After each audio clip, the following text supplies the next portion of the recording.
हिंदी साहित्य के गरिमापूर्ण और अनमोल कहानियों के खजाने से आज सुनिए कालजयी लेखिका गौरापंत शिवानी की लिखी हुई कहानी कृष्णली।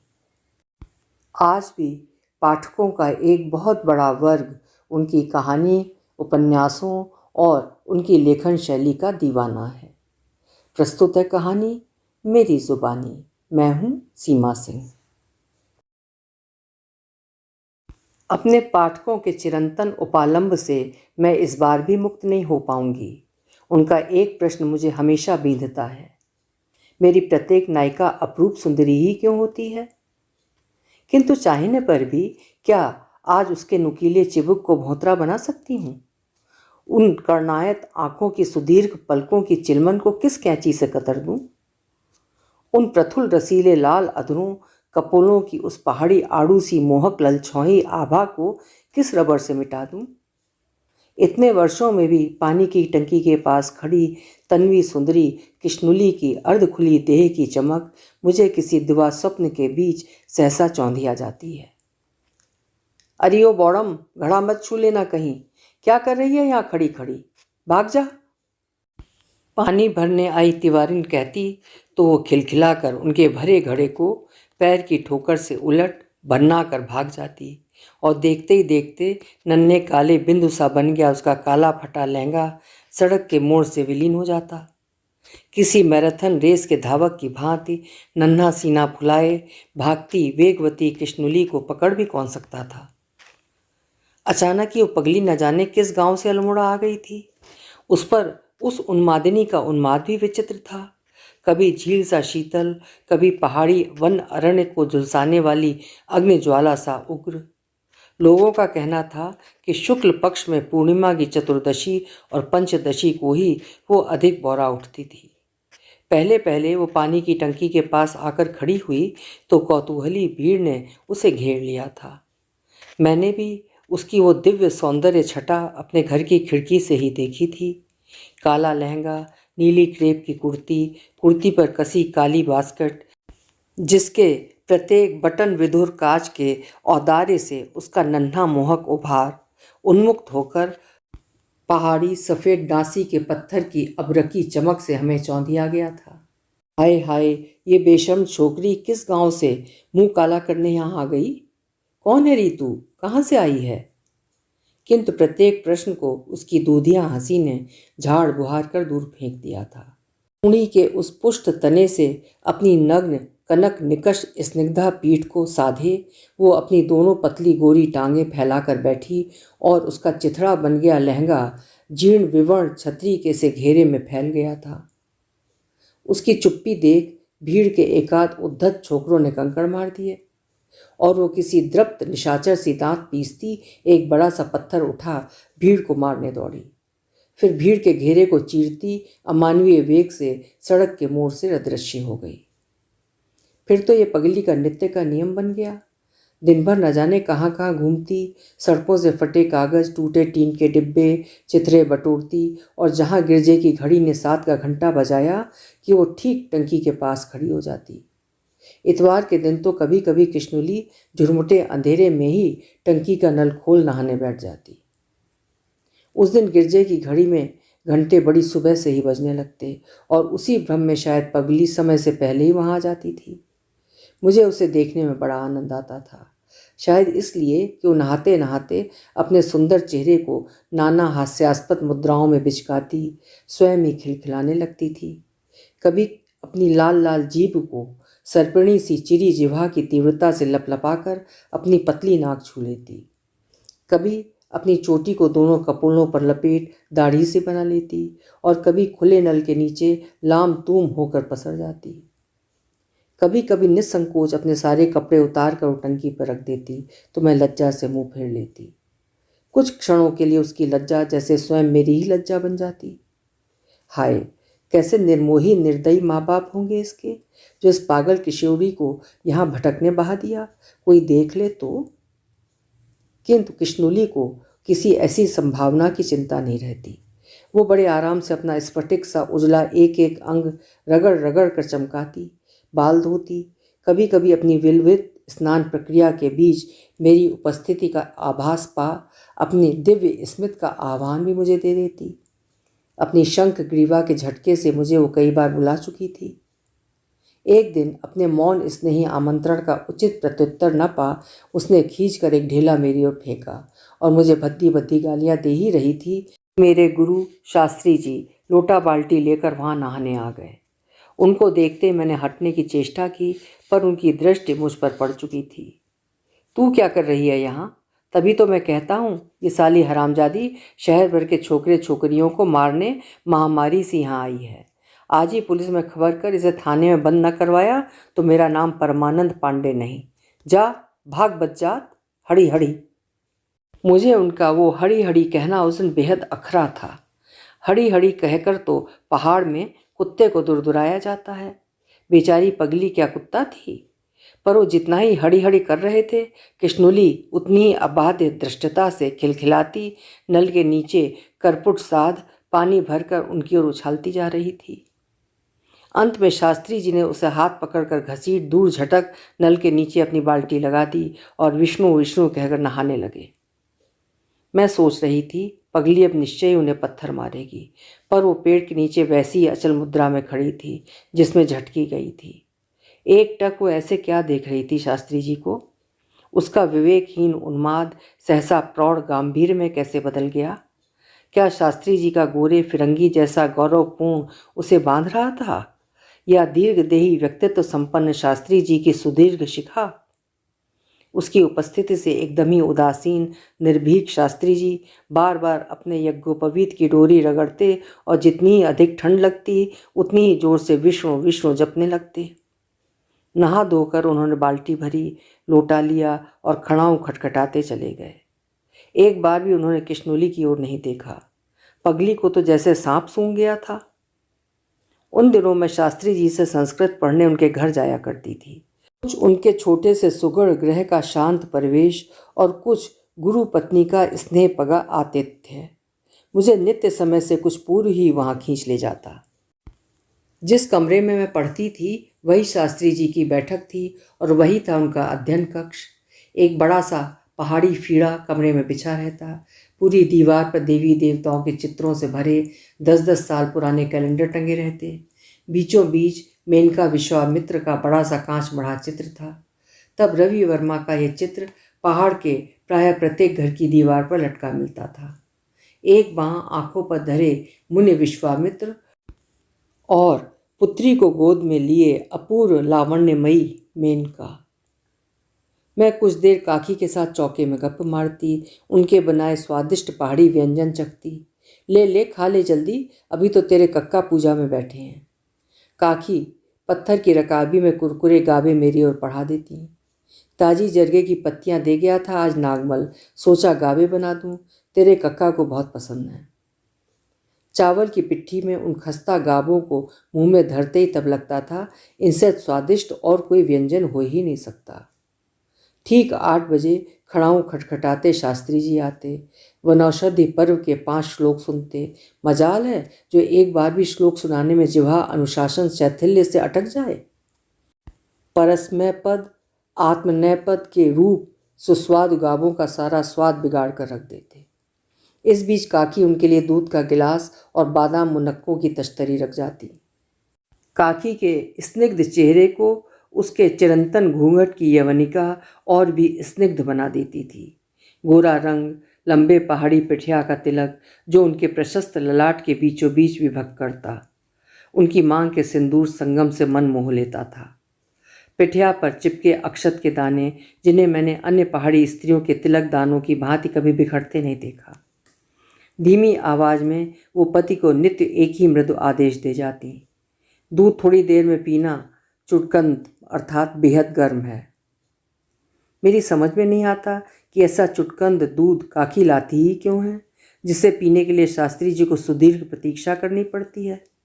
मैं नित्य ही देखती थी कि दूध पीने को शिशु से आतुर बने कक्का कई बार पीतल का भारी गिलास उठा उठा कर होठों से लगाते और फिर झुंझला कर गिलास नीचे रख बड़ी देर तक दग्ध होठों को जीभ से चाट चाट कर सहलाते रहते।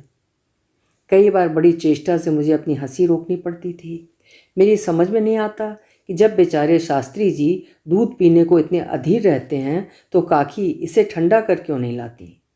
वो तो बहुत बाद में एक दिन काकी ने ही बतलाया कि स्वयं शास्त्री जी का ही आदेश था कि चुटकंद दूध लाया जाए, जिसके ऊपर डली मलाई की गहरी तह के नीचे नवीन मलाई की तह पर तह जमती चली जाए।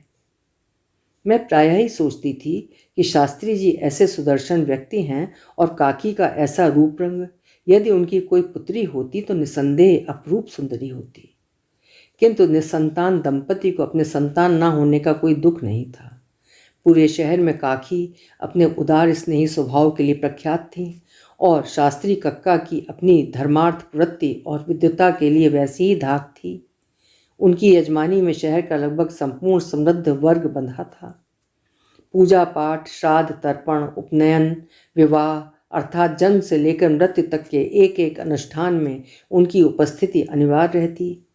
पितृपक्ष में तो उनके यजमानों को समय से पूर्व ही उनकी बुकिंग करनी पड़ती, वो भी अग्रिम दक्षिणा चुकाकर। इसी से शास्त्री जी के गृह की समृद्धि काकी के मृगचर्म मढ़े पिटारों से छलकती रहती। कितनी लक्ष्य वर्तिकाओं को शास्त्री जी अब तक संपन्न करा चुके थे और प्रत्येक बार काकी नए नए आभूषणों से जगमगाती पास पड़ोस की आंखें चौंधिया देती। कितने शाल दुशाले, तिब्बती आसन, नमदे, चुटके, मृगचर्म प्रायः ही उनकी पथरीली छत पर पहाड़ी क्षणिक धूप में सूखने फैलाए जाते, पर काकी के औदार्य ही के कारण कभी किसी को उनसे ईर्ष्या नहीं हुई। न जाने कितने बवासीर के रोगी उनसे आकर मृगचर्म मांग ले जाते। बवासीर की एक ही रामबाण औषधि है ये पन्याणी जीव। वैद्य जी ने कहा है, इसे बिछाकर बैठो तो शत्रु सम अर्श चुटकियों में दूर। चटपट काकी याचक को मृगचर्म का टुकड़ा निकालकर थमा देती। उस पर अतिथियों की तो वह प्रिय विश्राम स्थली थी। मित भाषणी हंसमुख काकी का सबसे बड़ा गुण था उसका वही आतिथ्य प्रेम। यहाँ तक कि उसके औदार्य का अनुचित लाभ उठा अधिक भीड़भाड़ होने पर प्रतिवेशी कभी कभी अपने अतिथियों का सरप्लस कोटा भी उसके मत्थे मढ़ाते और मजाल थी कि काकी के सुंदर चेहरे पर एक शिकन तो खिंच जाए। आज कहते भी लज्जा होती है कि एक दो बार हमने भी ऐसा ही किया था और मुझे ही प्रायः उस अप्रिय प्रस्ताव की संदेशवाहिका बना गुरु गृह भेजा जाता। बड़ी अनिच्छा से ही मैं गुनगुना कर पूछती, काकी फला आए हैं, हमारे यहाँ बड़ी भीड़ है। अम्मा ने पूछा है आपके यहाँ जगह होगी? सिर्फ सोने यहाँ आएंगे, खाना वहीं खा लेंगे। वाह, ये भी भला कोई बात है पूछने की। जा जा अभी भेज दे, तुम्हार पौण हमार पौण, अर्थात तुम्हारे मेहमान हमारे भी मेहमान हैं। और खाना वहाँ क्यों खाएंगे री? 2 जनों की रोटी बनाने में क्या तेरी काकी के हाथ छिल जाएंगे? असल में काकी के उदार आतिथ्य का दूसरा प्रस्ताव पहले से अपेक्षित रहता। आज तक भला किसके अतिथि को काकी ने खाना नहीं खिलाया। फिर एक बात और थी, हमारे सनातनी गृह में भी प्रगति की लहर समय से कुछ पूर्व ही पहाड़ी चौके के कठोर नियमों को विकृत कर चुकी थी। चौके में न प्याज का प्रवेश निषिद्ध था, न लहसुन का। पिछवाड़े के कमरे को सुदृढ़ दुर्ग की मोर्चाबंदी से सुरक्षित कर यदा कदा भारी भड्डू में पहाड़ी पुष्ट बकरे की सुस्वाद बोटियां भी भदकती नथुनों और हथपिंडों को समान रूप से आलोड़ित करने लगती थी। उधर काकी का चौका था कट्टर बामड़ी चौका। दही में गुथा आटा, सात्विक मसालों से बनी सब्जियां और मंदी आंच में औटाए गए दूध के खीर खाजे, जिनमें चावल के एक एक दाने को पहले शुद्ध घृत में मल मल कर चुखाया जाता। स्वाभाविक था कि हमारे अतिथि, जो शायद हमारे यहाँ 2 दिन ही टिकते, ऐसे अलभ्य आतिथ्य का चुग्गा पाकर 4 दिन और पैर पसार कर पड़े रहते। कक्का की वैदूर्य मण सी चिकनी देह का गौर वर्ण भले देवदत्त रहा हो, उनके कपोलों की लालिमा में काकी के ही निपुण उदार हस्तों का प्रचुर योगदान था। शायद ही कोई ऐसा पहाड़ी गहना होगा जो काकी के पास ना हो। टीप, काले मखमल की पट्टी में गुथा गुलबंद, लड़ी वाले झुमके, सतलड़, पचलड़, चूहा दंती पहुंची, झांवर, लच्छे, अनोखे और छागल। फिर भी वो कभी कभार सब गहने पहनती थी। हाथ भर कांच की चूड़ियाँ, बड़ा सा सिंदूर का टीका और मांग भर सिंदूर।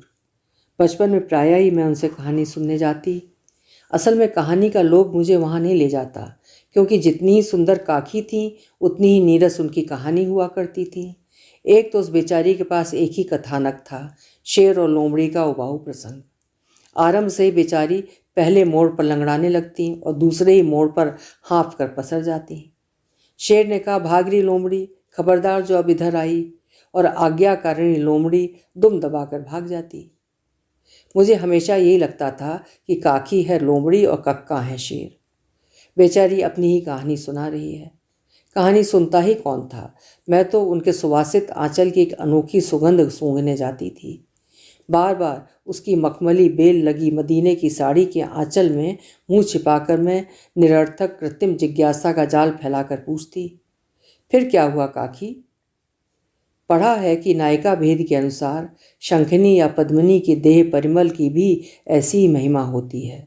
सुगंध काकी के आंचल तक ही सीमित नहीं है, उसका एक एक अंग उस अनामा सुगंध से सुवासित है, ये मैं धीरे धीरे जान गई।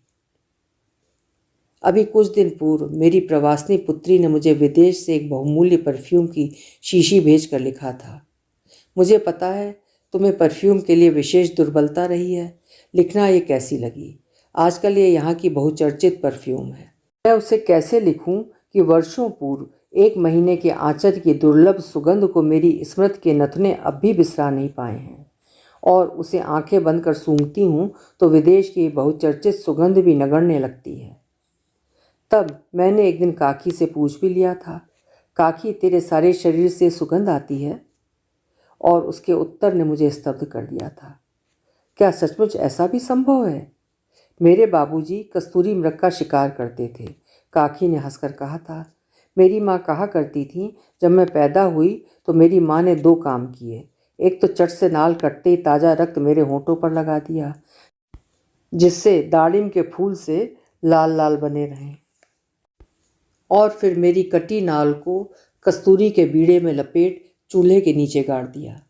बाबूजी के मारे कस्तूरी मृगों की 20 बीड़े तो हमारे यहाँ पड़े रहते थे। नवजात शिशु के अधरों पर कटी नाल के ताजे रक्त प्रलेपन का पहाड़ी टोटका मैं पहले भी सुन चुकी थी। लड़के की नाल कचहरी में गाड़ी जाती थी जिससे वो डिप्टी बने, और लड़की की चूल्हे के नीचे जिससे वो दक्ष गृहिणी बने। पहाड़ के इन दोनों नियमों से भी मैं अनभिज्ञ नहीं थी, किंतु कस्तूरी से सुवासित बीड़े में नाल का लपेटा जाना तो निश्चय ही काकी की जननी का निजी अभिनव प्रयोग रहा होगा।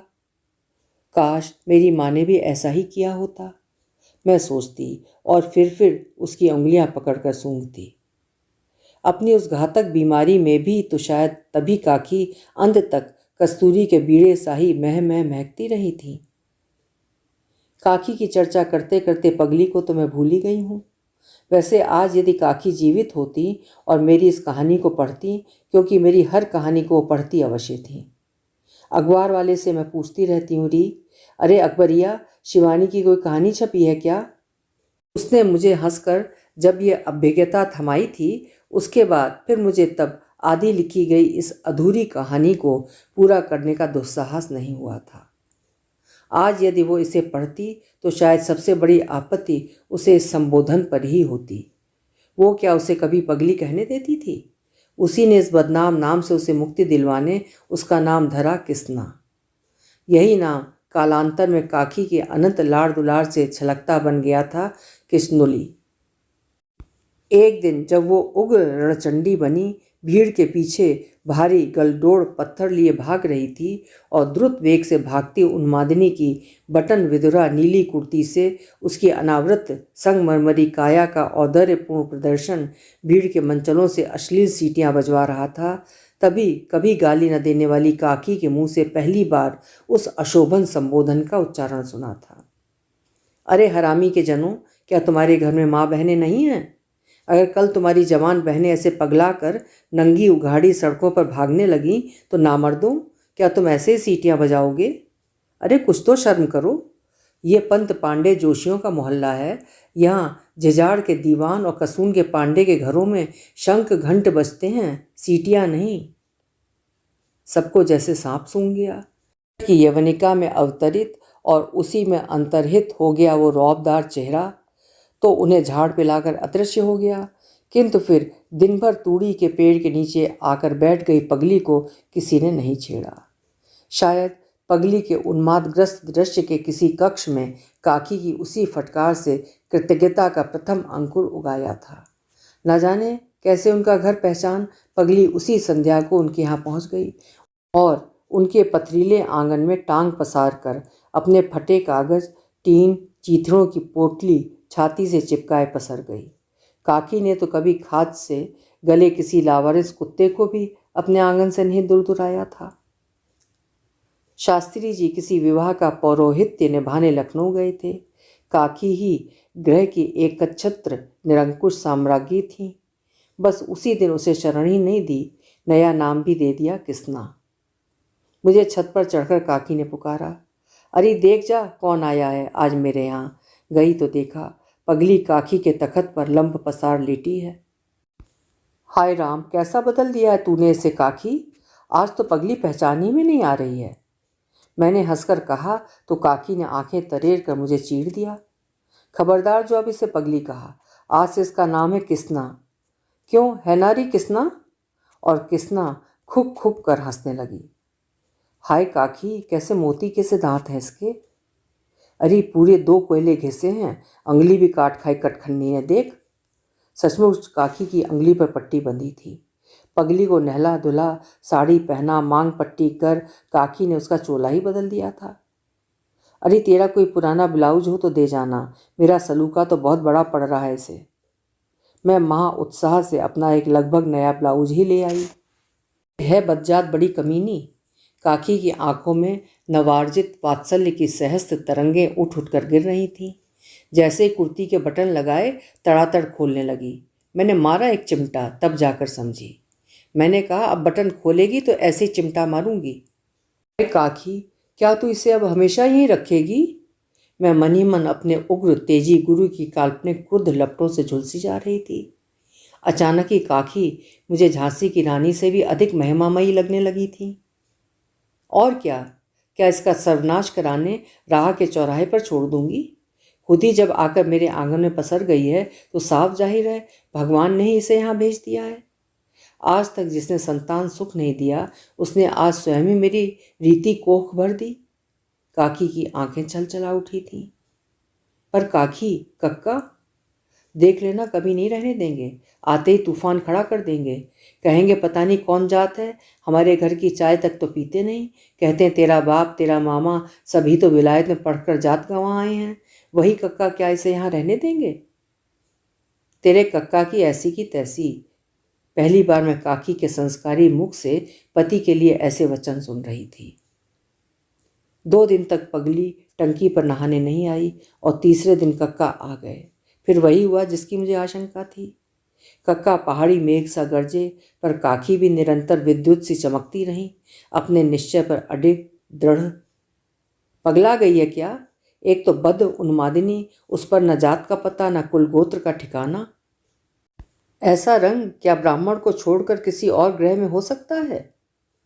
अरे मूर्ख, कक्का ने गरज कर कहा था।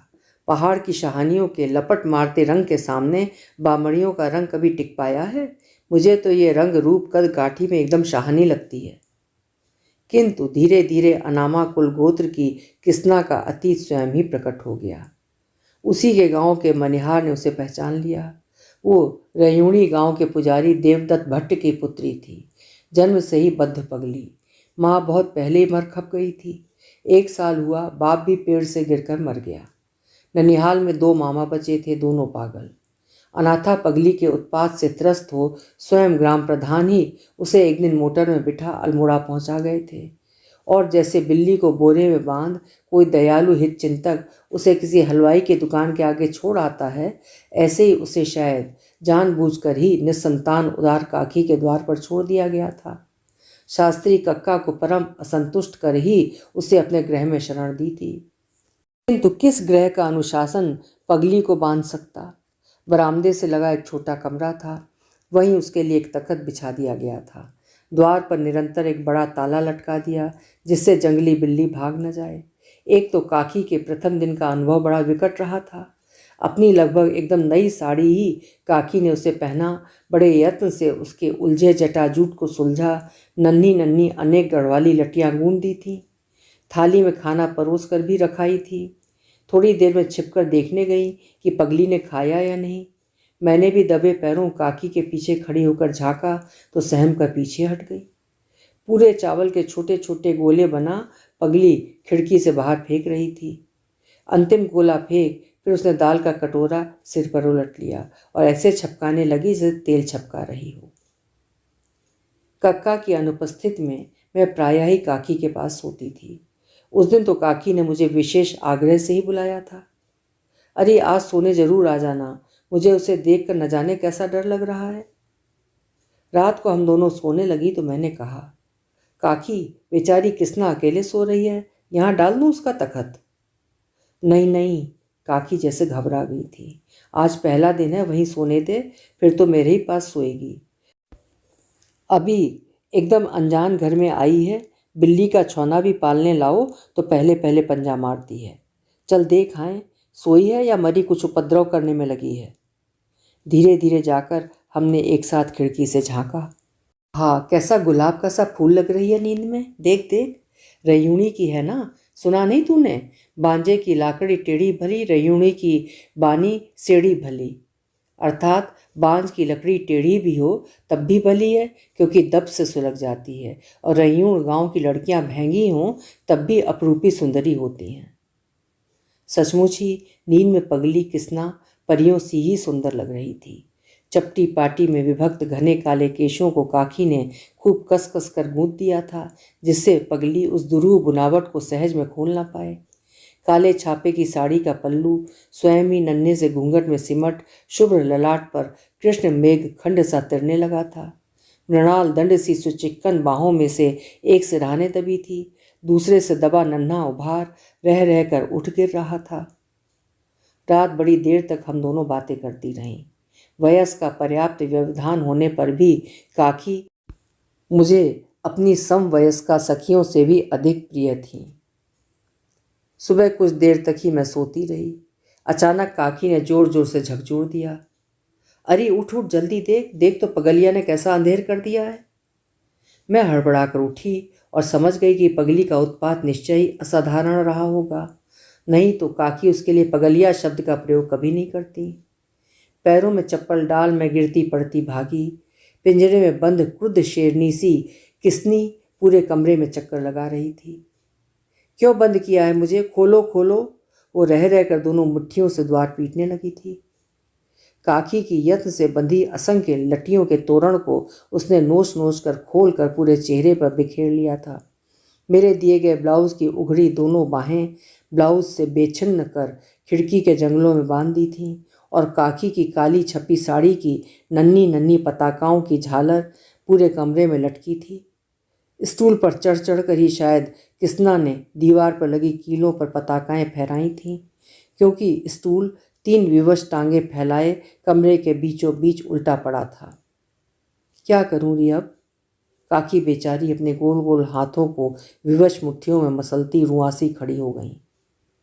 करोगी क्या? दरवाज़ा खोल दो और भगाओ इसे। मारेगी तब? कभी नहीं, देख लेना तीर सी छिटकेगी। मेरा अनुमान ठीक ही था। पिंजरे में बंद पंछी पिंजरा खोलते ही क्या किसी पर झपटता है? उसे तो बस भागकर मुक्त होने की ही चिंता रहती है। द्वार खोल। हम दोनों दुपक कर द्वार की आड़ में छिप गईं। पगली निकली और पेटी को घुटनों तक उठा उसे पैंट सा बनाए तीर सी भाग गई। उसके जाते ही हम दोनों ने मिलकर जल्दी जल्दी कमरा झाड़ा पोंछा, पगली के उत्पात का एक एक चिन्ह मिटाया, कीलों पर लटकी उसकी दुष्कीर्ति की पताकाएं उतारी। अच्छा था जो कक्का घर पर नहीं थे, ये सब देख लेते तो फिर क्या पगली उस घर में रह पाती। दिन भर पगली नहीं लौटी तो संध्या होते ही काकी अनमनी हो गई। मैं गई तो द्वार थामे उदास खड़ी थी। नहीं आई ना? मैंने फुसफुसाकर पूछा, क्योंकि भीतर के कमरे में कक्का को किसी की जन्म कुंडली बनाते मैंने देख लिया था। नहीं, काकी का गला भर आया। दिन भर की भूखी प्यासी छोकरी न जाने किस किस द्वार से दुरदुराई जा रही होगी। अंधेरा हो गया था। मुझे माँ के साथ एक विवाह के रत जगह में जाना था। असल में काकी को बुलाने ही मुझे भेजा गया था।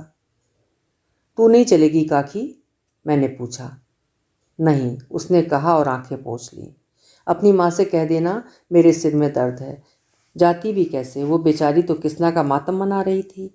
मैं बाहर निकली ही थी कि देखा पगली बीच आंगन में ठीक उसी जगह आकर टांगे पसार कर बैठी है जहाँ पहली बार आकर बैठी थी।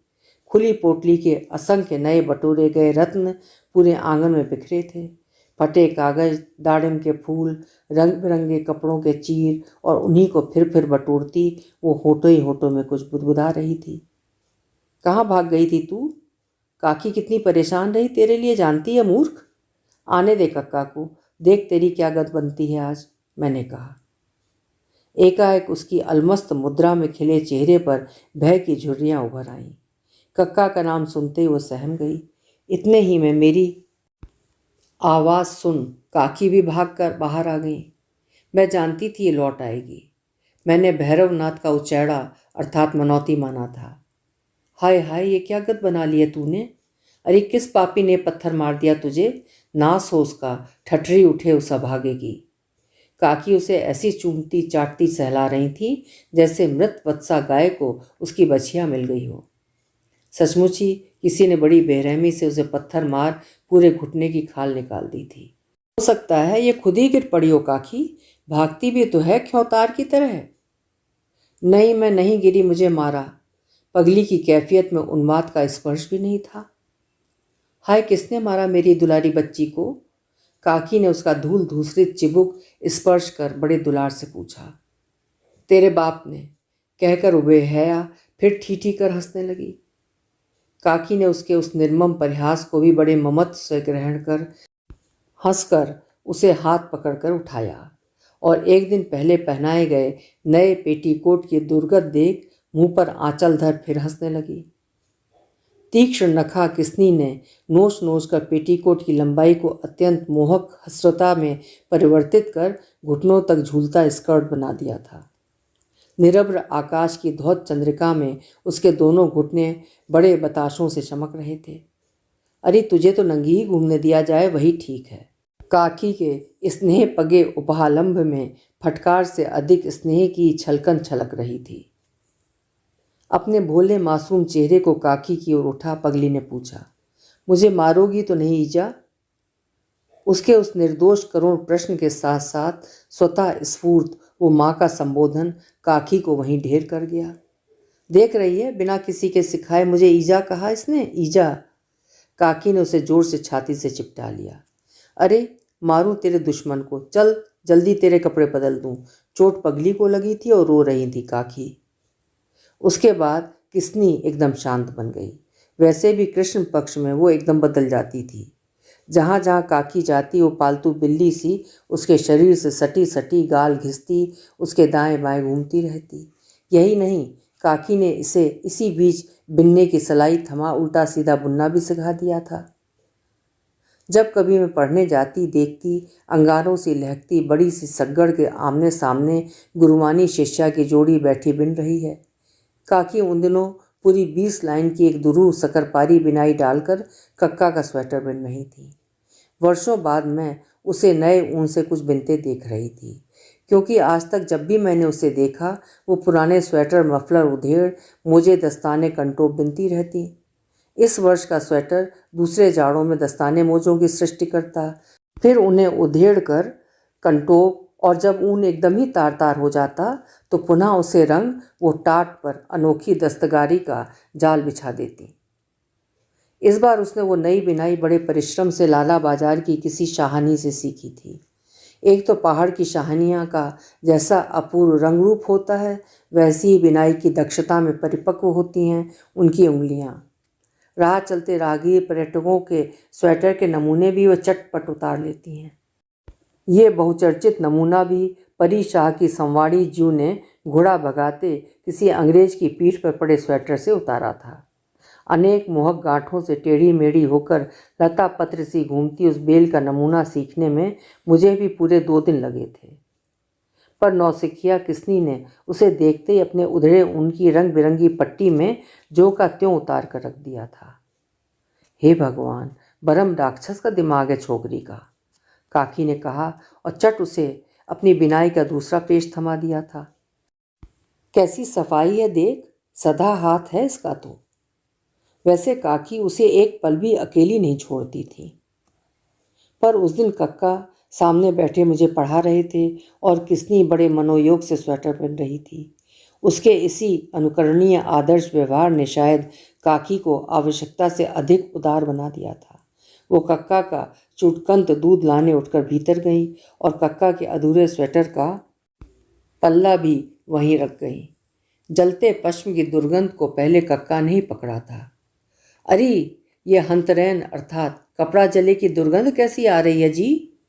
उधर काकी ने भी शायद वो दुर्गंध पाली थी। वो भागती आई तो देखा कक्का के दोनों अधूरे पल्लों का उधड़ा ऊन स्तूपाकार गट्ठर में पड़ा है और उसी से ऊन के टुकड़े तोड़ तोड़ कर मुस्कुराती किसनी हवन सा कर रही है। मशीनी तीव्रता से ही पगलिया ने पूरा स्वेटर न जाने कब उधेड़ दिया था। पूरे कमरे में अवसन्न चिता की सी दुर्गंध का भवाका भर गया और फिर जब हम सब स्तब्ध बैठे थे तभी न जाने कब उस अनुपम हस्त कौशल का परिचय देने वाली स्वयं कमरे से गायब हो गई थी। अजी सुनते हो, देखो तो आकर पगलिया कैसा अंधेर कर गई है। हाय, इस बिनाई को सीखने में ही मुझे 10 दिन लगे थे। बेचारी काकी सिसकियां भरने लगी थी। काकी का रोना चीख पुकार सुन मोहल्ले टोले की भीड़ जम गई। उधर शास्त्री जी को पत्नी से जरा सी भी सहानुभूति नहीं थी। ठीक किया, एकदम ठीक किया उसने, तुझे सबक सिखा गई। चौराहे से 1-2 और पागल बटोर ला। अल्मोड़े में तो पागलों की कमी नहीं है। टके में 2 बिकते रहे हैं हमेशा। जा जा बटोर ला, रहे सहे गर्म कपड़े भी फूंक डाले। शायद किसनी समझ गई थी कि अनजाने में ही उससे कोई गुरुतर अपराध हो गया है। इसी से वो उस बार किसी अनंत पथ की यायावर यात्रिणी बनकर बड़ी दूर निकल गई थी। काकी तो उसके जाने के बाद एकदम गुमसुम बनी ही गई थी। मैं जितनी बार पढ़ने जाती मुझे लगता पगली के पागलपन ने अल्पभाषी कक्का को भी कम आहत नहीं किया है। पढ़ाते पढ़ाते अनमयस्क हो दूर दूर तक फैली पर्वत श्रेणियों को शून्य दृष्टि से देखते रहते। एक दिन काकी को पूर्णिमा का प्रसाद देने गई तो देखा छत पर बैठी काकी वानड़ी की ऊंची चोटी को एकटक देख रही है। क्या देख रही है काकी? मैंने पूछा। वो देख, वो जगमगाते टवाले देख रही है ना। कहते हैं कुंवारी लड़कियां ही मरने पर टवाल बनकर रात रात भर ऐसे पहाड़ों पर घूमती हैं। उस रात को ही नहीं, अनेक अनेक रात्रियों में मैंने भी उन विचित्र जगमगाते नन्हे सबल ज्योतिपुंजों को देखा है। माँ से एक बार पूछा तो उसने भी यही व्याख्या थमाई थी। मेरी किश्नुली भी शायद इन्हीं के साथ घूम रही होगी। काकी का गला भर आया। जीती होती तो अब तक मेरे पास भाग आती। हट काकी, डोल रही होगी कहीं, देखना एक ना एक दिन फिर आकर खड़ी हो जाएगी। हुआ भी यही। काकी ने कक्का का उधड़ा स्वेटर भी अधूरा ही छोड़ दिया था। किश्नुली की फटे चीथड़ों की पोटली को भी मिट्टी का तेल डालकर जला चुकी थी। अब उसका एक भी स्मृति चिन्ह शायद वो घर में नहीं रखना चाह रही थी। अचानक एक दिन पहाड़ी वर्षा की भांति बिना किसी पूर्वाभास के पगली पूरे 7 माह पश्चात पुनः अवतरित हो गई। उस दिन सतझड़ी वर्षा के बाद सूरज निकला था। काकी ने परात भर मूंग की दाल पीस मुझे भी मुगौड़ी तोड़ने बुलवा भेजा था। छत पर बैठी वो दाल फेंट रही थी और मैं छत के चमकीले अबर की पत्थर को कपड़े में तेल लगाकर चिकना बना रही थी कि हम दोनों की दृष्टि एक साथ उस पर पड़ी। हाय देख तो काकी, किश्नुली कैसी मोटी होकर आई है। सचमुच ही छोकरी के लाल गालों में जैसे खून चू रहा था। हे भगवान, हे भगवान, किस कमीने ने किया इसका सर्वनाश। काकी के पतले नथुने क्रोध से थरथर कांप रहे थे। क्या हुआ काकी? मैंने आश्चर्य से पूछा ही था कि मेरी दृष्टि उसके छरहरे शरीर के परिवर्तित आकार पर पड़ी, किंतु जिसका सर्वनाश हम दोनों को आपात मस्तक कंपित कर गया था उसके अलमस्त मासूम चेहरे पर वही अलहड़ हंसी थी। काकी को देखते ही उसने अपनी दोनों पतली बाहें शून्याकाश में फैला दी, जैसे कह रही हो, आओ जल्दी उतर कर तुम्हें गले तो लगा लूं। कुछ ही घंटों में पगली के प्रत्यावर्तन और उसकी लज्जास्पद अवस्था का समाचार पूरे शहर में हवा के झोंके सा फैल गया। अगर अब पन्याणी जू ने उस बेहया को अपने यहाँ आश्रय दिया तो शास्त्री जी को अपनी यजमानी से हाथ धोना होगा। उनके रुष्ट यजमान कहने लगे। उनमें हमारा ग्रह भी सम्मिलित था। न जाने किसके पाप का ढोल गले में बांधकर आई है भागिनी। उधर स्वयं शास्त्री जी के घर में भी दिन रात का प्रचंड कलरव गूंजने लगा था। नित्य की भांति शास्त्री कक्का हड़ी हड़ी कहते उसे कई बार बाहर खेत ले गए थे, किंतु जब हाँफते घर लौटते तो देखते पगली हाथ पैर सिकोड़े मुस्कुराती काकी के घुटनों से सटी बैठी है। उसका निर्लज्ज औद्धत्य और काकी की सशक्त पैरवी कक्का को पराजित कर गई थी। भाड़ में जाए तुम्हारे यजमान और तुम्हारा समाज, काकी चिल्ला चिल्ला कर कहती। क्या अपनी इस अवस्था के लिए अकेली किसना ही अपराधिनी है? जिस हरामजादे कमीने ने इस नाबालिग असहाया उन्मादग्रस्त छोकरी का सर्वनाश किया है, उसे ढूंढ कर पकड़ लाए तुम्हारा समाज, तब मैं जानूं। दोष किसी का और दंड कोई और भोगे, ये कहाँ का न्याय है जी? किश्नुली कहीं नहीं जाएगी, मैं पालूंगी उसी संतान को, भले तुम्हारी बिरादरी हमारा हुक्का पानी बंद कर दे। जीत काकी की ही हुई, किंतु समाज ने शास्त्री जी को तत्काल दूध की मक्खी सा दूर पटक दिया। जिस कक्का को देखते ही समृद्ध ग्रहों के यजमान भी विनम्रता से दोहरे हो जाते थे और गुरु चरणनथ कहकर नतमस्तक खड़े रहते थे, वे ही अब उन्हें देखते ही बड़ी अवज्ञा से मुँह फेरने लगे। इष्ट मित्रों ने आना छोड़ दिया, यहाँ तक कि उनकी सगी बहन ने भी उन्हें भाई दूज पर नहीं बुलाया। समाज की अवहेलना मनुष्य को शीघ्रता से श्रीहीन बना देती है, उतना श्रीहीन शायद असाध्य विषम रोग का प्रचंड प्रकोप भी नहीं बनाता। देखते ही देखते कक्का का सुदर्शन चेहरा स्याह पड़ गया, कंधे झुक गए और आंखों में गहन नैराश्य की कालिमा छा गई। एक मैं ही उनसे तब भी पढ़ने जाया करती थी, पढ़ने ही नहीं, किश्नुली के भावी शिशु के लिए काकी की जरा जीर्ण सिलाई की मशीन पर कई झबले लबादे कंटोप भी बना बना कर रखाई थी। इसी बीच मेरा कॉलेज खुला और मैं चली गई। गर्मी की छुट्टियों में घर आई तो अम्मा ने ही समाचार दिया, पगली के बेटा हुआ है। एकदम नार काट कर मुँह में डाल ली पंडिताइन ने। शहर भर में नाम कंद का न्योता देने का भला क्या पड़ी थी उसे। तुम गई थी अम्मा? मैंने बड़े उत्साह से पूछा। काल जाता वहाँ। अर्थात कौन जाएगा वहाँ? अकेली ढोलक पीट पीट कर सोहर गा रही थी, कह रही थी बड़ा सुंदर बेटा हुआ है, एकदम अपनी माँ को पड़ा है। अजी क्या बेटा बेटा कर रही हो बोचियो, बुआ ने खींच कर कहा। ढांट कहो ढांट। और सब जोर से हंसने लगे, पर मुझे बहुत बुरा लगा। कितना क्रूर है हमारा समाज। इसी अभागे नवजात शिशु का गला घूंट यदि कपड़े में लपेट किसी घूने में फेंक दिया जाता तो शायद समाज को आपत्ति न होती, किंतु किसी दयालु सहृदया संतानहीना गृहिणी ने उसे अपनी रीति गोद में समेट लिया तो समाज ने बंदूक तान ली। घर भर से बैर मोड़ लेकर और घातक धमकियों की धज्जियां उड़ाकर मैं उसी दिन काकी से मिलने गई तो उसकी आंखों में आंसू आ गए। मैं जानती हूँ कि अल्मोड़िए से ढांट कहते हैं, ठीक ही तो है। अभागे के बाप का क्या कभी पता लग सकता है? पता नहीं किस राक्षस ने इसका सर्वनाश किया, पर तू ही बता कहाँ फेंक देती इसे। तेरे कक्का ने मुझसे बोलना ही छोड़ दिया है, यही क्या कम सजा है? पर इस दुश्मन को देखती हूँ तो सब कुछ भूल जाती हूँ। छातियों में मुंह मारता है तो सच कहती हूँ चेली अर्थात बेटी, वे कुलबुलाने लगती हैं। लगता है अभी अभी दूध उतर आएगा, देख। सचमुच ही काकी की शिशु अधर वंचिता छाती से अपने नन्हे शुद्धातुर अधर सटाए किशनी का ढांट चुपचाप सो रहा था। गोरा रंग, एकदम भूरे बाल, लंबी पलकें और लाल लाल होंठ। एकदम अंग्रेज लगता है काकी, जरा गोद में दे देना। मैंने कहा ही था कि न जाने कहाँ से आंधी सी आकर किश्नुली काकी के गले में दोनों हाथ डाल उसकी पीठ पर लद गई थी। अरे छोड़ कमबख्त, परे हट, जगा देगी क्या इसे? पर काकी की फटकार का उस धृष्टा पर कुछ असर नहीं हुआ। वो निरर्थक झूला झूलती रही, फिर गोली सी छिटक कर शायद कक्का के कमरे में घुस गई थी, क्योंकि उनकी प्रताड़ना का चिर परिचित स्वर हड़ी हड़ी सुनते ही काकी हड़बड़ा कर शिशु को मेरी गोद में पटक कर भागी और उसे खींच लाई। फिर पहुंच गई वहां। लाख बार समझाया है वहां मत जाया कर, पर आजकल यही सीखी है, बार बार उन्हें जाकर परेशान करती है। मुझे डर है किसी दिन एक आध हाथ ना धर दे पाने जीव। हाय कितना सुंदर है ये काकी, क्या कक्का ने कभी इसे गोद में लिया है? मैंने पूछा। अरे लिया क्यों नहीं, आखिर पत्थर तो है नहीं। एक दिन मैं चौके में थी, फिर तू तो जानती है बच्चों पर हमेशा ही जान छिड़कते रहे हैं। ये डलिया में सो रहा था, मैं दबे पैरों देखने आई कि कहीं इसकी पगली माँ तो इसे परेशान नहीं कर रही है। ये अभागी सोने थोड़ी देती है इसे चैन से, कभी दस्ती इसकी बंद आंखें खोल देगी, कभी नाक दबा कर रुला देगी। तब तक देखती क्या हूँ कि पानेजीव इसे डलिया से उठाकर गाल से लगाए, आंखें बंद किए चुपचाप दुनरा रहे हैं।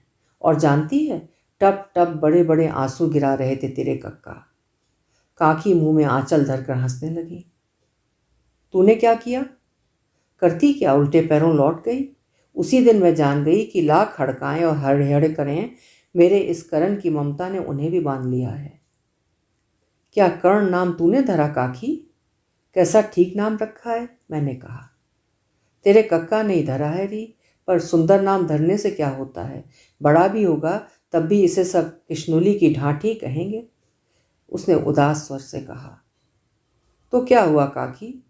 गुस्सा आने पर पहाड़ के कौन माता पिता अपने पुत्र को ढांठ नहीं कहते, पर मैं उस संबोधन के दूसरे घातक डंक की तड़पन से भी परिचित थी।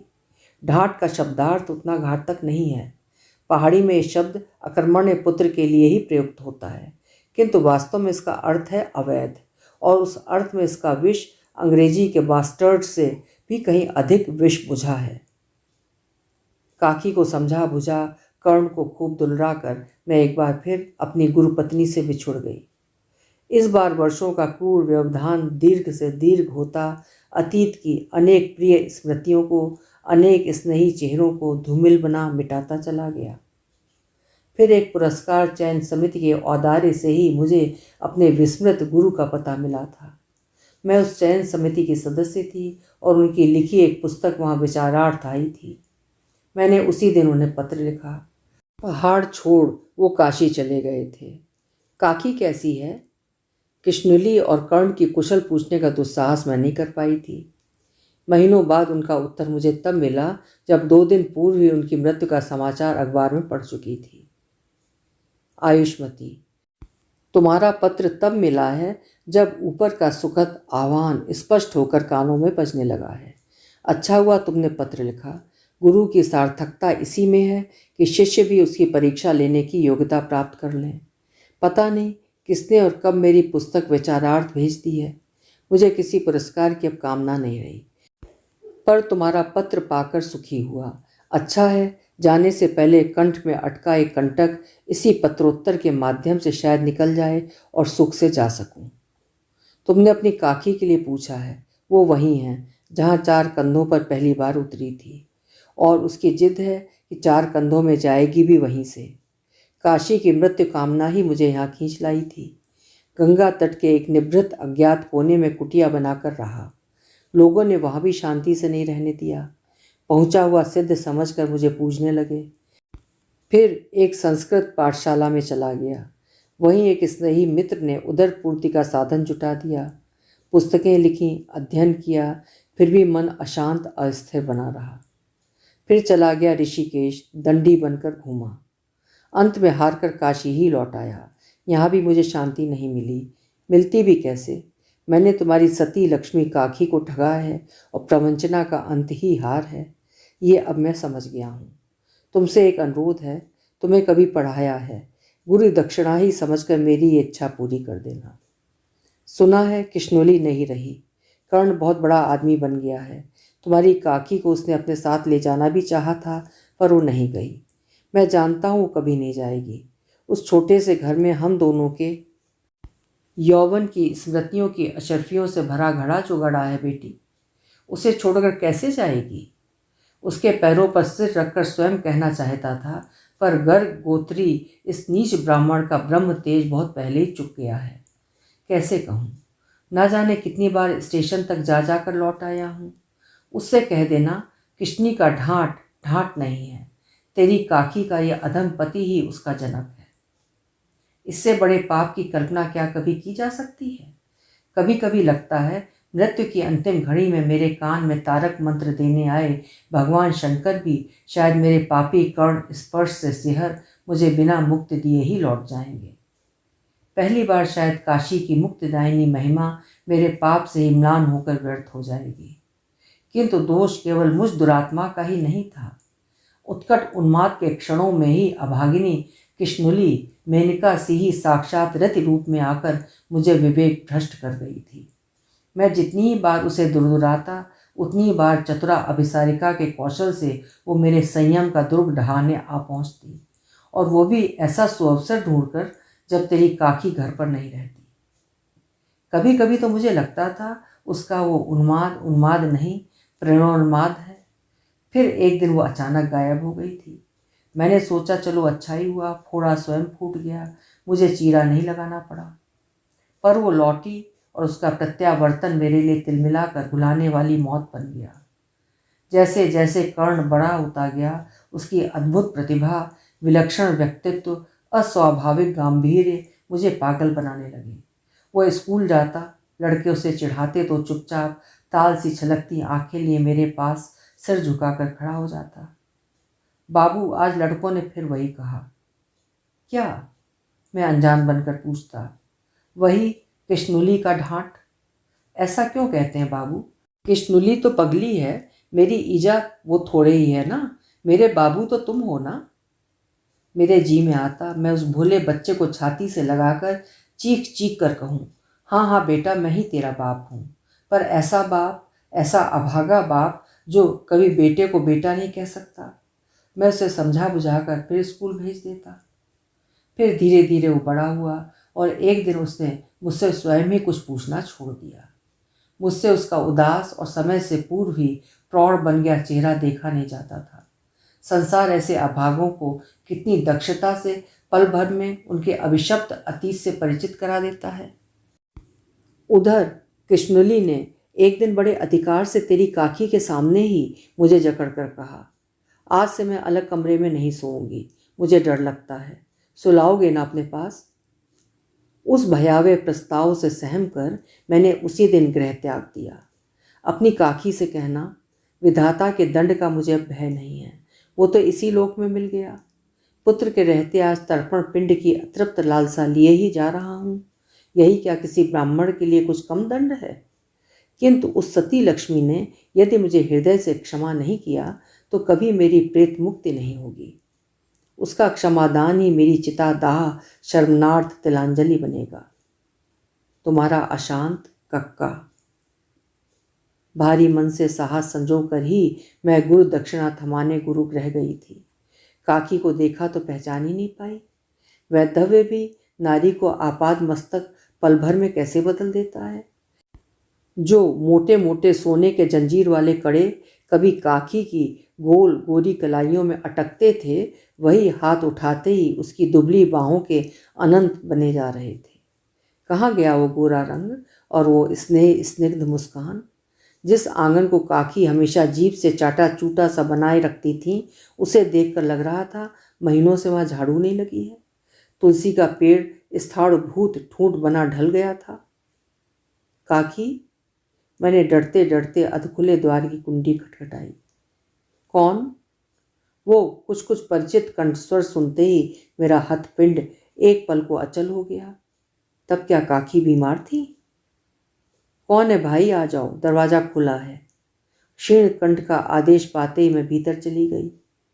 2 पलंग अभी भी वैसे ही बिछे थे, वही तिब्बती नमदे चुटके, दीवार पर वही परिचित रवि वर्मा का चित्र। पश्चिम संध्या के झुरपुटे में अंधेरे कमरे की पलंग से घुलमिल गई काकी की कंकाल सी देह को मैं पहले देख नहीं पाई। मैं इधर उधर देख ही रही थी कि पलंग से एक बार फिर वही क्षीण प्रश्न गूंजा, कौन? और मैं ठिठक कर वहीं खड़ी रह गई। तब क्या मुझे पहचान भी नहीं पा रही थी काकी? मैं आगे बढ़ी, तनिक सा उठने की चेष्टा कर उसने मुझे पहचाना और अपनी छाती पर खींच लिया। इतने वर्षों में भी कस्तूरी मृग की नाभि गंध म्लान नहीं हुई थी। कब तक हम दोनों ने एक दूसरे के आंसुओं से ही वर्षों की अनकही बातें कह डाली, पता ही नहीं लगा।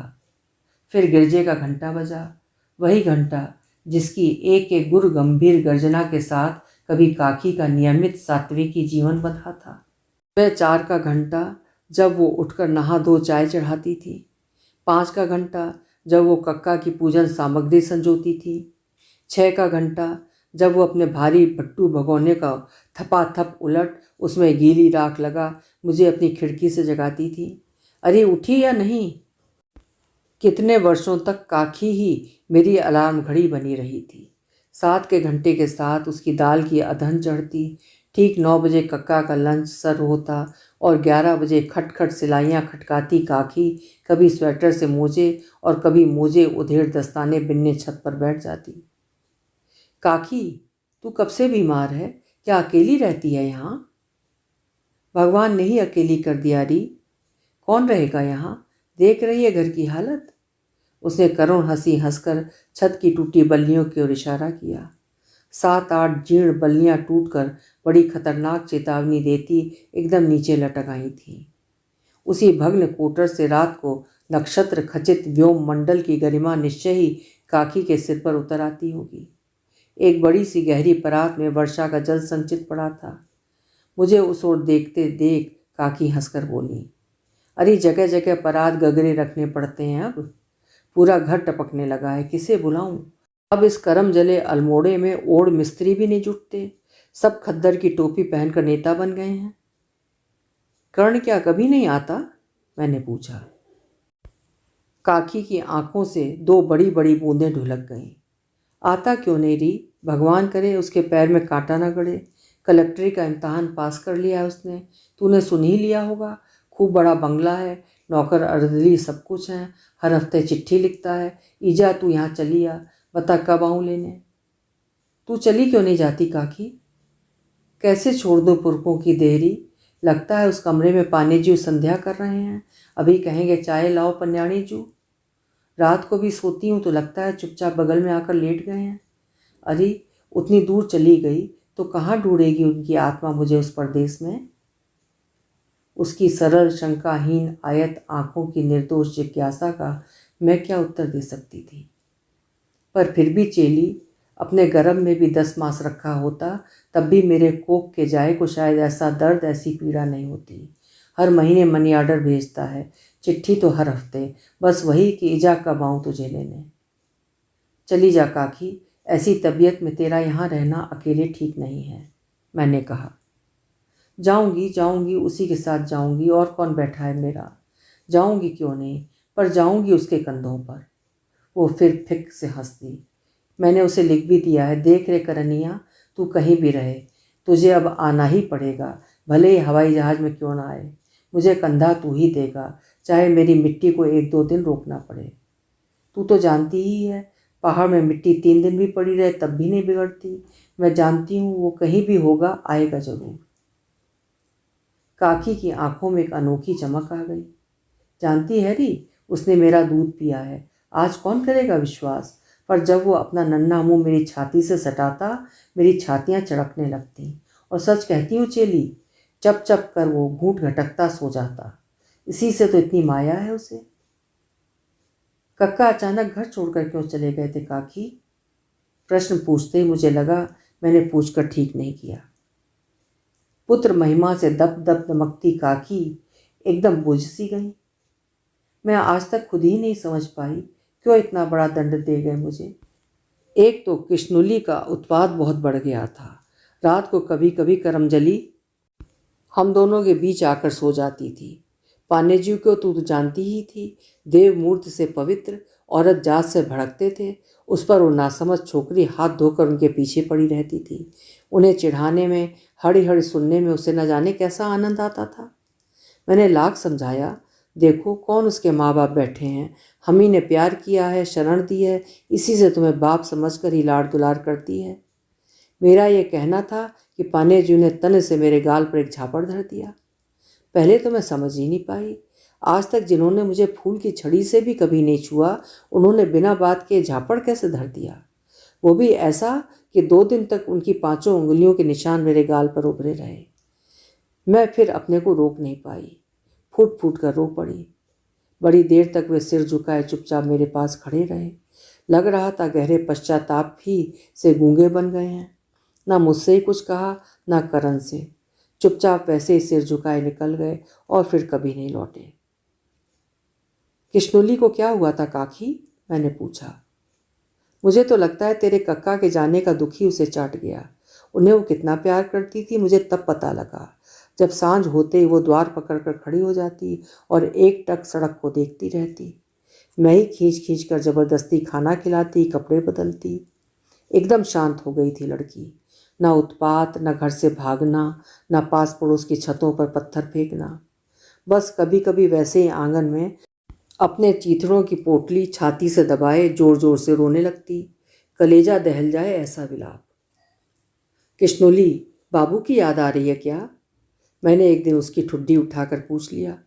और कसम खाकर कहती हूँ री, मुझे लगा अब पगली नहीं रही वो, जैसे उसके बाबू की तस्वीर उतर आई थी उसकी पुतलियों में।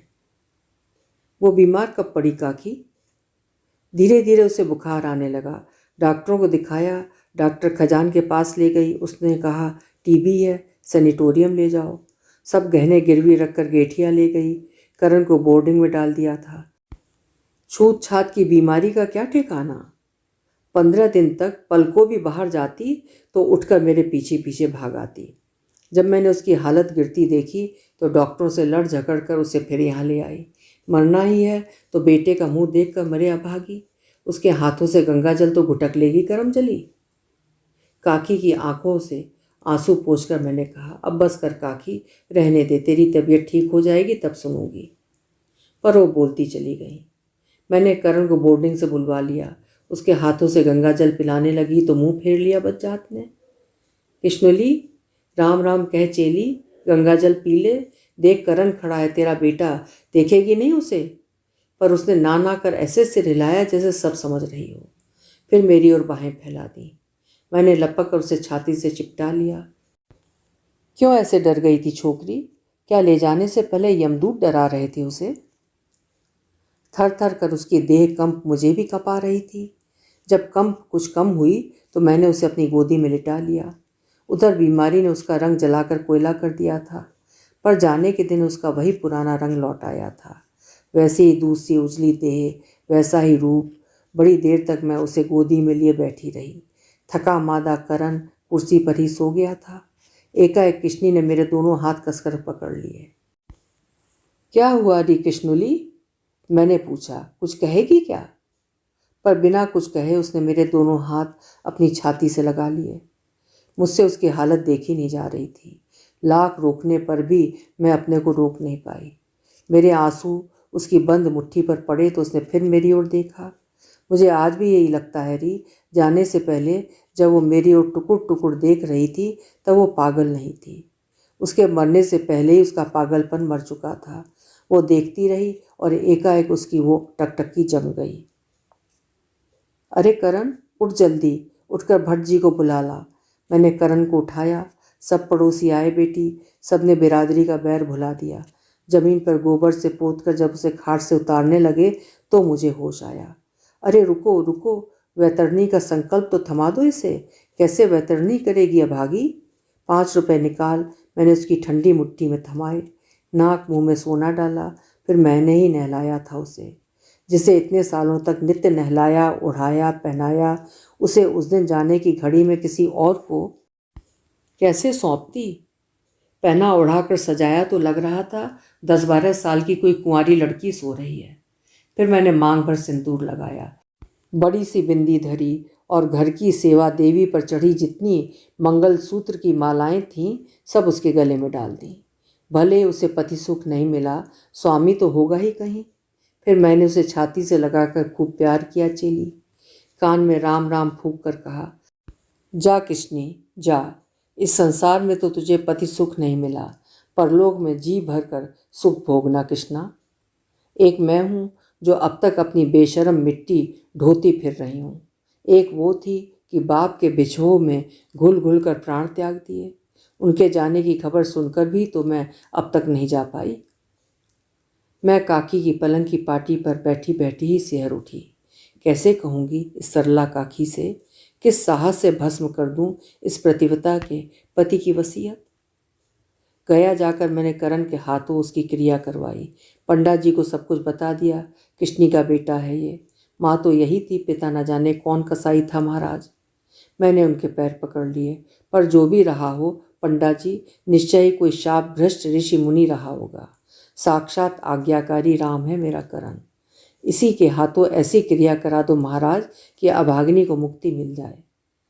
पंडा जी बड़े भले मानस थे, बोले, कुछ चिंता मत करो जजमानिन, थोड़ा रुपया और लगेगा। थोड़ी देर के लिए मैं ही इसके पिता का पाप ओढ़ इसे पिंड दिलवा दूंगा। आहा, अभी भी ऐसे संत हैं इस कलयुग में। मैं अपनी 12 तोले की 17 साथ लाई थी, वही मैंने उनके पैरों पर रख दी। विधि विधान से उन्होंने क्रियाकर्म करवा दिया और बोले, परम संतुष्ट होकर सीधे स्वर्ग को चली गई है इसकी माँ की प्रेतात्मा। कितनी भोली हो तुम काकी, मैंने कहा। इससे वो रुपया अपनी बीमारी के लिए बचा लेती, अब ऐसे बिना दवा पानी के पड़ी हो। अरे तब मैं क्या बीमार थी, काकी भुनभुना गई। बीमारी तो अभी 6 महीने से लगी है। जिस दिन तेरे कक्का के जाने का तार आया, उसी दिन जो सत्यानाशी बुखार चढ़ा, आज तक नहीं उतरा। मैं तुझे आज ही अस्पताल ले जाऊंगी काकी। अरे अस्पताल जाएं मेरे दुश्मन, मैं अब जहाँ चाह रही हूँ वहाँ जाने में मुझे कोई भय नहीं है। यहाँ तो मुझे छोड़कर भाग गए, वहाँ से क्या भाग पाएंगे? मेरे पहुँचने तक उनकी पगली बिटिया उन्हें जकड़ कर रोक लेगी, चाहे लाख हड़हड़ करते रहें पाने जीव। काकी हंसी और उनका ज्वराक्रांत चेहरा जैसे किसी अदृश्य प्रभामंडल से उद्भासित हो उठा। जो कुछ सुना उसके बाद अपने गुरु के अंतिम अनुरोध की रक्षा करना मेरे लिए संभव नहीं था। रात किसी तरह काट सुबह की पहली बस से ही मैं लखनऊ लौट आई। भले मेरे गुरु की अशांत क्षमादान वंचिता आत्मा अनंत काल तक भटकती रहे। भोली पतिपरायण काकी के विश्वास मंदिर में प्रतिष्ठित उनके देवोपम पति की मूर्ति को मैं गजनबी की सी हृदयहीनता से खंडित नहीं कर पाऊंगी। आज जब पता लगा कि काकी को भी इहलोक से मुक्ति मिल गई है, तो अपनी उस दिन की विवेकशीलता पर गहन आत्मसंतोष ही हुआ। क्षमा देने वाली जब स्वयं ही अविलंब अपराधी के पास पहुंच गई है, तब मेरी गुरुदक्षिणा का प्रश्न ही कहाँ उठता है। अभी आप सुन रहे थे शिवानी जी की लिखी हुई उनकी एक प्रसिद्ध कहानी कृष्णोली। उम्मीद है कहानी आपको ज़रूर पसंद आई होगी। पसंद आई हो तो कहानी को लाइक ज़रूर करिएगा और हाइप भी करिएगा। और अगर चैनल पर पहली बार आए हों या अभी तक चैनल सब्सक्राइब ना किया हो तो कृपया चैनल भी सब्सक्राइब कर लीजिएगा। कल फिर मिलेंगे। आपका समय शुभ हो।